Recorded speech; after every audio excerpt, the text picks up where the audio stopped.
Well, Trish, I do hear tell that you're writing a book or something. What's all that about? Well, yes, it's an anthology with all of our core writers in the Lingo Lounge. We've got about 15 or 20 Got who are plenty of regulars. material there. Plenty of material, and they've submitted it to me already. It's going to be called Lines from the Lingo Lounge.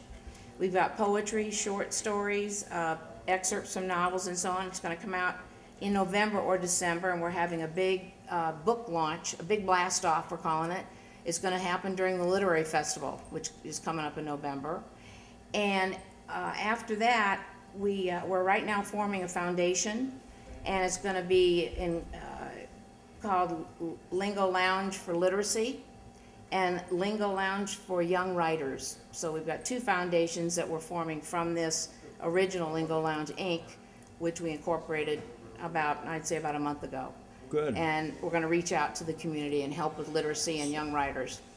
So, you know, a lot of kids in school now, young ones, they don't know how to read. Correct. So this is going to help them. Yes. This is helping the community Yes. From a reading point of view. Right. We're going to go to the schools and take our expertise. I'm a certified teacher in the state of Georgia with high school, middle school and high school. So we're going to take our outreach to the schools and go to them instead of having them come to us. Great idea. Now, I want to ask Ben, how'd you get your ideas for some of this poetry that you... Well, I like it, by the way. Oh, thank you. We hope so. No, it's looking at the world, keeping your eyes open, keeping your ears open. You never know where you're going to get an idea from.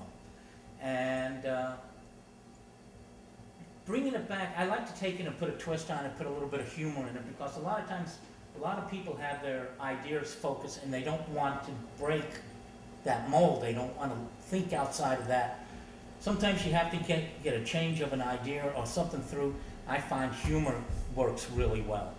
And to take something serious, put it like a humorous spin on it so they can digest it, and after a while they kind of like, wait a minute, that's not what I thought, you know. So I have some political stuff, but one I would like to do for you is, if you remember about 10 years ago, they were talking about taking Shakespeare and putting it into modern English to make it easier. About 10 years ago. About 10 years ago. That's right. And yeah. when I heard that, I'm thinking, well, you know what?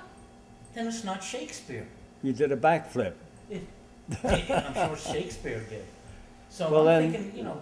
Tell us a little bit about that, because I like you told me earlier on. Right. Speak So, to the camera then.